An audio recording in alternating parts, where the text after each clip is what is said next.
মৌতের শরবত পান করতে হবে। আল্লাহ তাআলার এই বাণীর উপর আমরা সবাই একমত না? শুধু একমত না, আমাদের এত ইয়াকিন, এত বিশ্বাস, এত ঈমান, শুধু বড় বড় ডাক্তাররাও কারো বেলায় লিখে দে তোমার মৌত হবে না, আমরা মানার জন্য রাজি হব? তার কারণ মৌত এটা একটা নিশ্চিত জিনিস। এই মৌতের উপর আমাদের এত ইয়াকিন, এত বিশ্বাস, এত ঈমান থাকা সত্ত্বেও বাস্তব মৌত কি জিনিস আমাদের বুঝে আসে না। কারণ দুনিয়ার শুরু থেকে এই পর্যন্ত যারা মৌতের শরবত পান করে এই দুনিয়ার থেকে বিদায় নিয়েছে, ওদের থেকে একজনও আর ওয়াপস আসে না। ওদের থেকে যদি একজনও ওয়াপস আসতো, তার থেকে আমরা জানতে পারতাম, ধারণা নিতে পারতাম মৌত কি জিনিস, মৌতের চিতা কি, মিটা কি, মজা কি, তার থেকে জানতে পারতাম, তার থেকে ধারণা নিতে পারতাম। এখন তাদের থেকে একজন আর ওয়াপস আসে না, সেজন্য আমরা মৌত সম্পর্কে অজ্ঞ। হাদিস শরীফের মধ্যে লম্বা আলোচনা করেছেন, ওগুলো বলার সময় নেই। মাটির মধ্যে আমি বোঝানোর জন্য চেষ্টা করতেছি, মৌত এটা এত কঠিন জিনিস যে কিতাবের মধ্যে আছে হযরত দাউদ আলাইহিস সালাম কত বড় জলিলে কদর পয়গম্বর ছিলেন। এত বড় জলিলে কদর পয়গম্বর হওয়া সত্ত্বেও হযরত দাউদ আলাইহিস সালাম মৌতের ভয়ে সেজদার মধ্যে পড়ে এত কান্নাকাটি করতেন, এত কান্নাকাটি করতেন, এত কান্নাকাটি করতেন, শুধু ওনার চোখের পানিতে শুকনা জমি ভিজে ওই জমি থেকে ঘাস উঠে যেত। তাই দেখেন দাউদ আলাইহিস সালামের মতো এত বড় জলিল কদর পয়গম্বর যদি মৌতের জন্য এইভাবে কান্নাকাটি করতে হয়, আমাদের কত কান্নাকাটি করার প্রয়োজন ছিল। দাউদ আলাইহিস সালাম থেকে আমরা কি বড় হয়ে গেছি? এরপর দেখেন জনাব মুহাম্মদুর রাসূলুল্লাহ সাল্লাল্লাহু আলাইহি ওয়াসাল্লাম সারা পৃথিবীর মধ্যে আল্লাহর পরে হুজুর পাক সাল্লাল্লাহু আলাইহি ওয়াসাল্লাম থেকে বড় আর কেউ নাই। হুজুরের যখন মওতের সময় হলো, কিতাবের মধ্যে লিখতেছেন আজরাইল আলাইহিস সালাম সুন্দর মানুষের সুরত ধরে বেহেশতি সুন্দর পোশাক পরিধান করে হুজুরে শরীফের দরজার সামনে এসে দাঁড়াইলেন। দাঁড়ানোর পর গরু ঢুকার জন্য পারমিশন চাইতেছে। গরু ঢুকার ইজাজত আছে, পারমিশন আছে?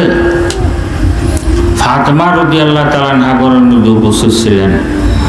ফাতেমা বলতেছেন আমার আব্বা খুব অসুস্থ, কারোর সাথে কথা বলার শক্তি রাখে না, কাঁদে কাঁদেই গরু ঢুকার ইজাজত নেই, পারমিশন নেই। এই উত্তর শোনার পর আজরাইল আলাইহিস সালাম আবার ডাক দিলেন। ডাক দেওয়ার সাথে সাথে ফাতেমা রাদিয়াল্লাহু তাআলা আনহা আগের নিয়ে একই উত্তর দিলেন। এরপর তৃতীয়বার আবার ডাক দিলেন।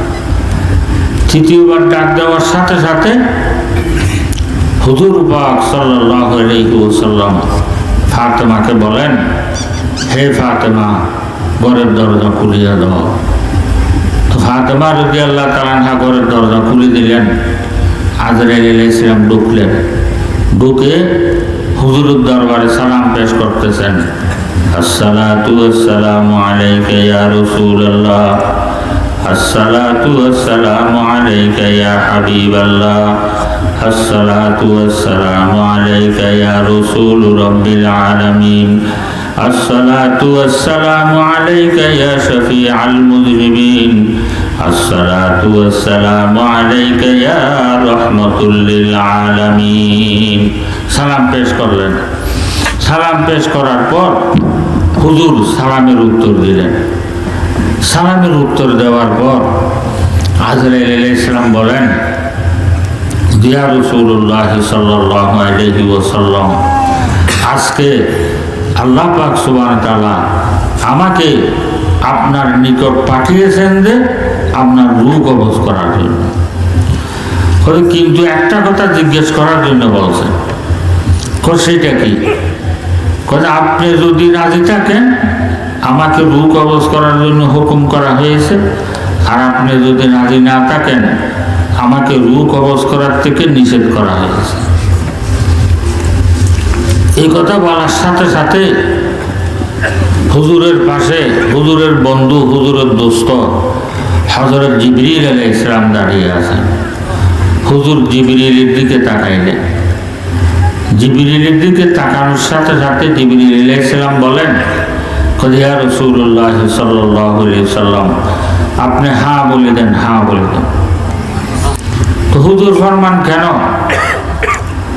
তো জিবরিল বলেন, ইয়া রাসূলুল্লাহ সাল্লাল্লাহু আলাইহি ওয়াসাল্লাম, আজকে 7 আসমান 7 জমিন সবগুলোকে সাজানো হয়েছে, আরশ কুরসিকে সাজানো হয়েছে, বেহেশতকে সাজানো হয়েছে, স্বয়ং আল্লাহ পাক সুবহানাহু তাআলা আল্লাহ তাআলার আরশের মধ্যে কুরসির উপর বসে বসে আপনার দিদারের জন্য ইন্তজার করতেছে।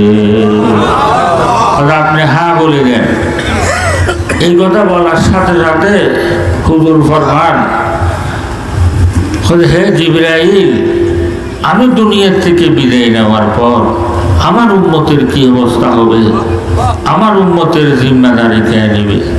দেখেন কেমন দয়ার নবী পেয়েছিলাম, কেমন রহমতুল্লিল আলামিন পয়গম্বর পেয়েছিলাম। এখন রুটা চলে যাবে, ওই সময় পর্যন্ত আমরা গুনাহগার উম্মতদেরকে একটা সেকেন্ডের জন্য বলে নাই, আমরা কি করে বলি না? হুজুর ফরমান, হে জিবরাইল, আমি দুনিয়া থেকে বিদায় নেওয়ার পর আমার উম্মতের কি অবস্থা হবে? আমার উম্মতের জিম্মাদারি কে নেবে? এই কথা বলার পর জিবরিল বলেন, ইয়া রাসূলুল্লাহ সাল্লাল্লাহু আলাইহি ওয়াসাল্লাম, আপনি যেই প্রশ্ন করেছেন এই প্রশ্নের উত্তর সারা পৃথিবীর মধ্যে আল্লাহ পাক সুবহানাহু ওয়া তাআলা ব্যতীত আর কারো কাছে দেওয়ার ক্ষমতা নাই।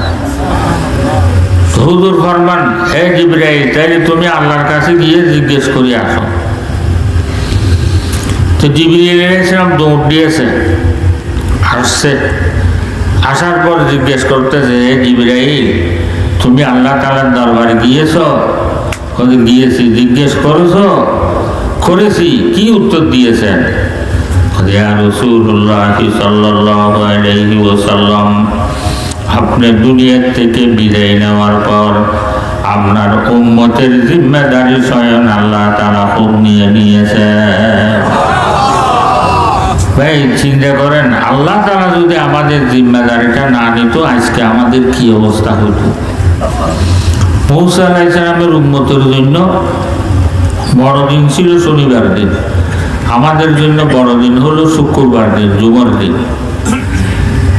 আর আমাদের বড়দিন আমরা দুনিয়ার কাজও করি, আখিরাতের কাজও করি, দুটোটা আমাদের জন্য বৈধ।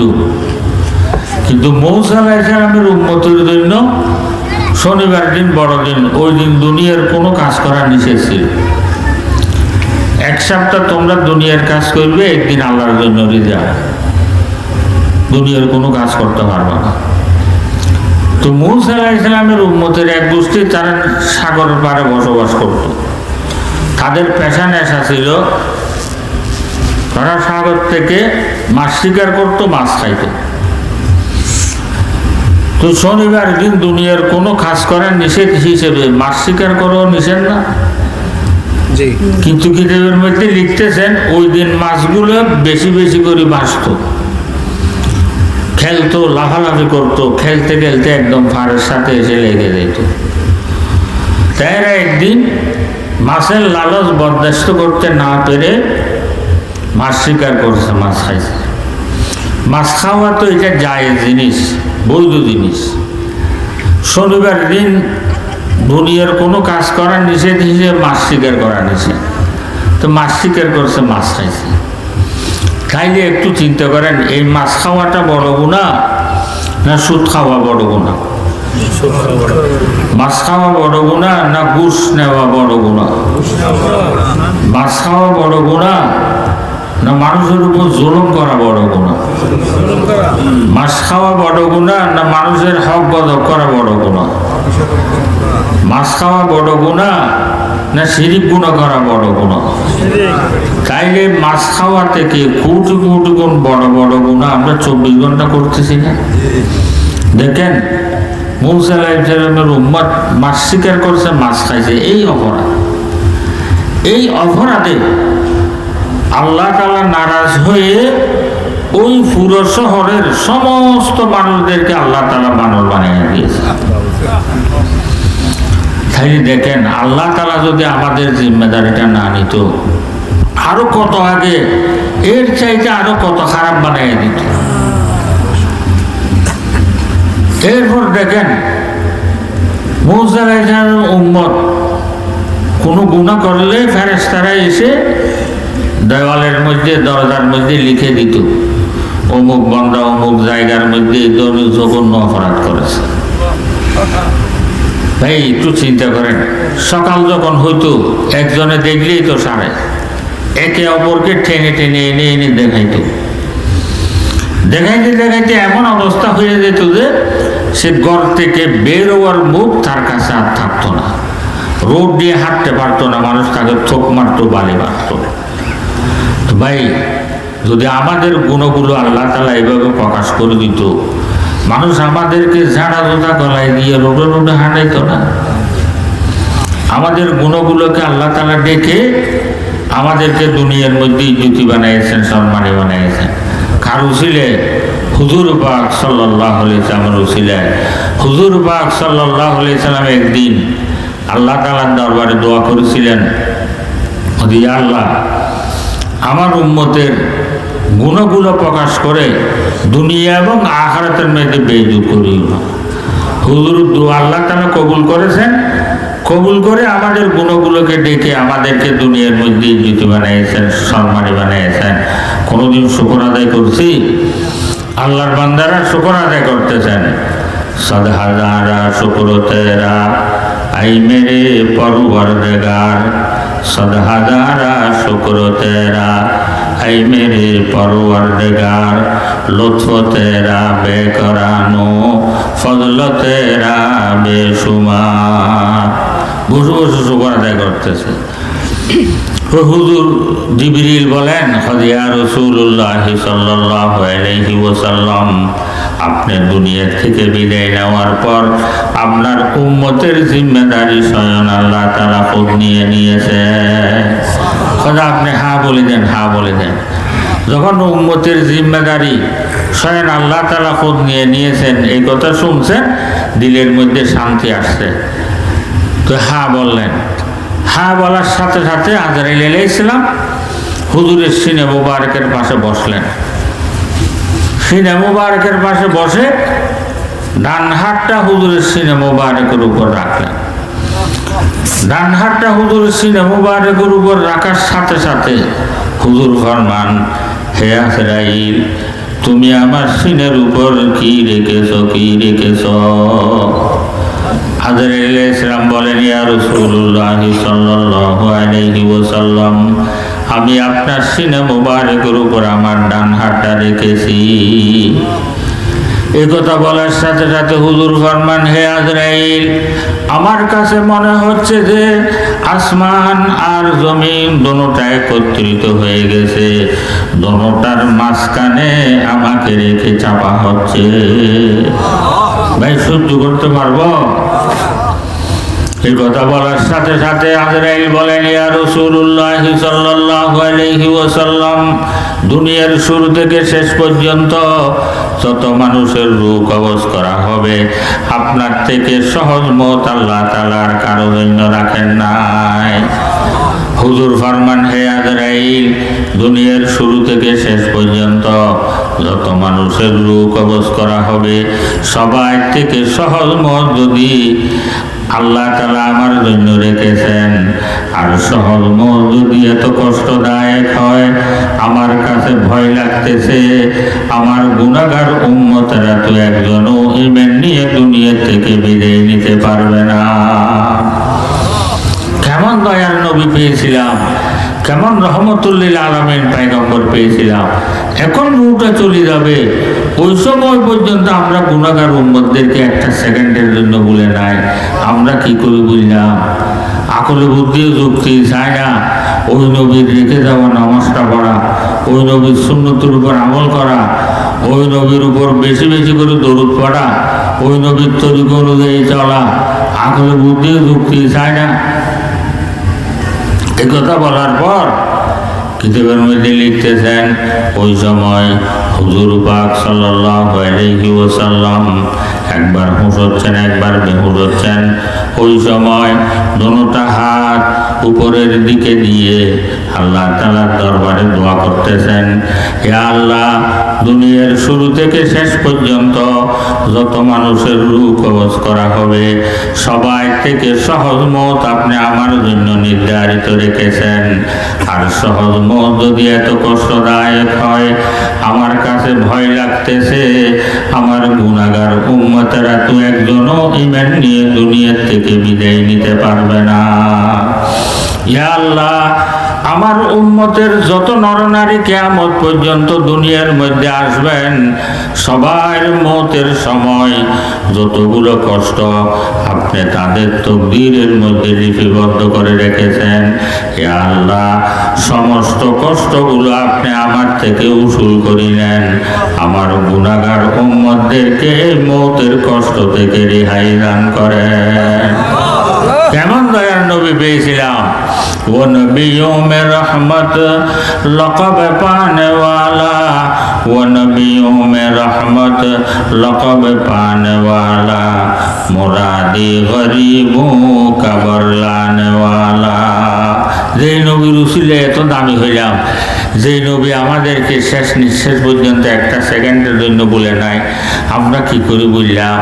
আকল বুদ্ধি যুক্তি চাই না ওই নবীর রেখে যাওয়া নামাজটা পড়া, ওই নবীর সুন্নতের উপর আমল করা, ওই নবীর তরিকা অনুযায়ী চলা, আকল বুদ্ধি যুক্তি চাই না। আজ থেকে আমিও ওয়াদা করি, আপনারাও ওয়াদা করেন, আজ থেকে ইনশাআল্লাহ আমরা 5 ওয়াক্ত নামাজ ওয়াক্ত মতো পড়ার জন্য চেষ্টা করবো। সবাই রাজি আছি তো ইনশাআল্লাহ? আল্লাহ তাআলা সবাইকে 5 ওয়াক্ত নামাজ ওয়াক্ত মতো পড়ার জন্য তৌফিক দান করুন এবং হুজুরের সুন্নতের উপর আমল করার জন্য তৌফিক দান করুন, হুজুরের তরিকা অনুযায়ী হায়াতটা কাটানোর জন্য তৌফিক দান করুন। ওয়া আখির দাওয়ানা আলহামদুলিল্লাহি রাব্বিল আলামিন। আসসালামু আলাইকুম ওয়া রাহমাতুল্লাহি ওয়া বারাকাতুহু। একটা এলান শুনি, আগামী ডিসেম্বর মাসের 7 ও 8 তারিখ